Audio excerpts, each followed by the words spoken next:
लानत भेजती हूँ मैं ऐसी मजबूरी पर।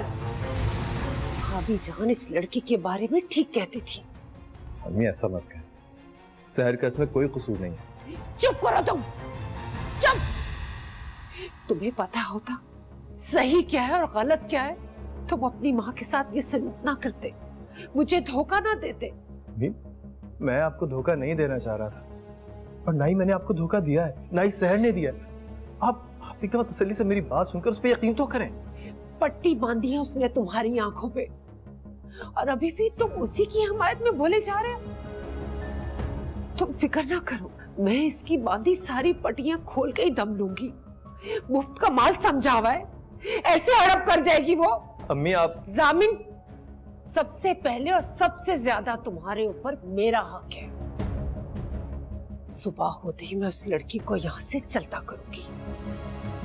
अम्मी मेरी बात सुनो। खबरदार, खबरदार जो तुमने मुझे अब रोका, धोखा दिया तुमने मुझे, झूठ पे झूठ बोला है।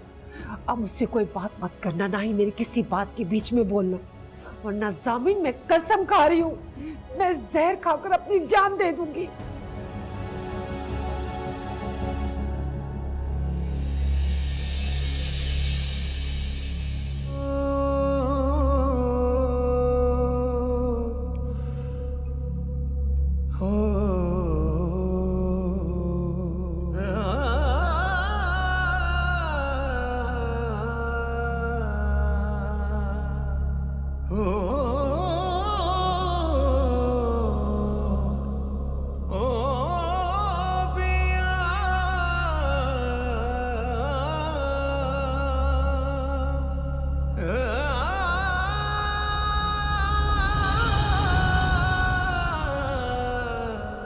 जामिन ने कोई बात की तुमसे? किस बारे में? शादी के बारे में। और किस बारे में? नहीं, फिलहाल तो नहीं। बहुत अजीब लड़का है। वकार की मौत ने तो उसे बिल्कुल सुमन बुकमन कर दिया। नज़ा की दर्द खत्म होते ही मैं तुम दोनों की शादी कर देना चाहती हूँ बस। तो आप ये बात चची जान से खुद क्यों नहीं कर लेती? बेटी की माँ हूं मैं खुद अपने मुंह से ये बात करती अच्छी लगूंगी? तो मम्मा, मैं जामिन से ये बात खुद करती हुई अच्छी लगूंगी? ठीक कह रही हो तुम। मुझे पता नहीं क्या हो गया, अजीब से अंदेशों और वसवसों ने घेर रखा है मुझे ऐसा लगता है जैसे कोई बहुत बड़ी मुसीबत आहिस्ता आहिस्ता मेरी तरफ बढ़ रही है। नहीं मम्मा, ऐसा कुछ भी नहीं है। आप बस चाचू के इंतकाल की वजह से थोड़ी परेशान। वकार की वजह से तो मैं दुखी हूँ, परेशान तो मैं उस सहर की वजह से हूँ। क्या उसने फिर से कुछ किया? तुम्हारे बाबा ने कभी भी मेरी किसी बात से इख्तलाफ नहीं किया था, लेकिन इस लड़की ने उन्हें भी अपने सहर में जकड़ लिया है। बिल्कुल ठीक नाम रखा है उसकी माँ ने, सहर। हर किसी पर अपना सहर फूंकती रहती है।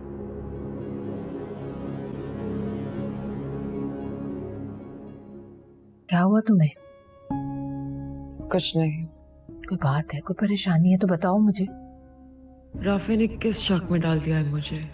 ये बात अगर मैंने मामा को बता दी तो घर में बैठे बैठाए तूफान आ जाएगा। हरीम, क्या सोच रही हो? नहीं नहीं, कुछ नहीं।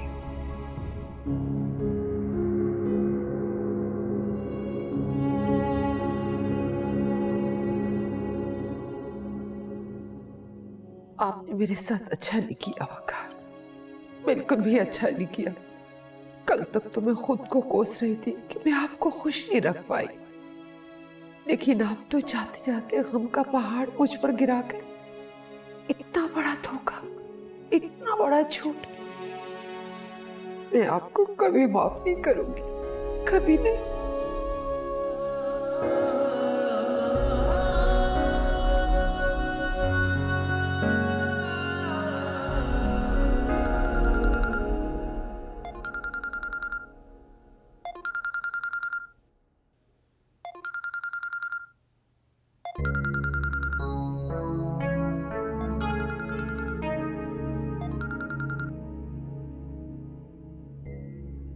हेलो।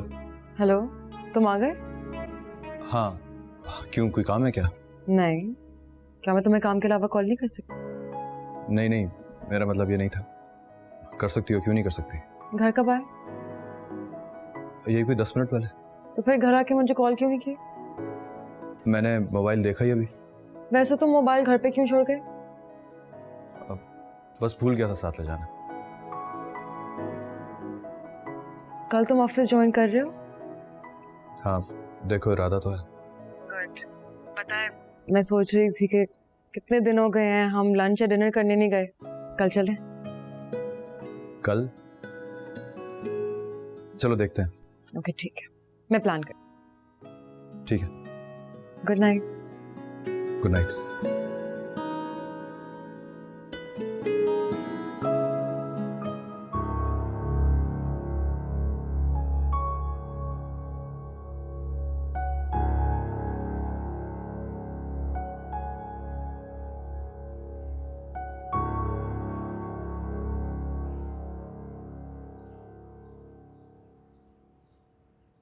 तबीयत ठीक है तुम्हारी? जी। फिर सलाम करना भूल गई हो या? अस्सलाम वालेकुम। वालेकुम सलाम। आज देर कर दी तुमने। जी वो आग देर से खुली। अच्छा नाश्ता लेकर आओ, हमें ऑफिस के लिए देर हो रही है। जी बनाती हूँ।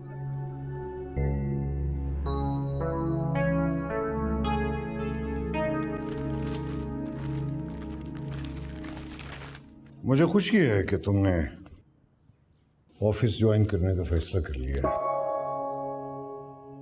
वैसे भी वकार के जाने के बाद पूरे ऑफिस का निज़ाम बिखरा पड़ा है। मुझे तुम्हारी ज़रूरत भी है वहाँ। जी ताईजान, समझ सकती।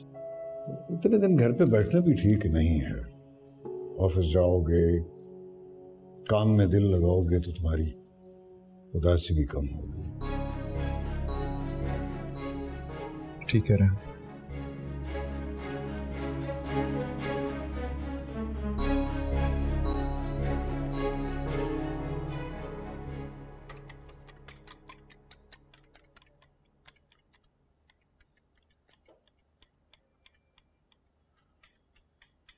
मुझे दो, हटो यहाँ से।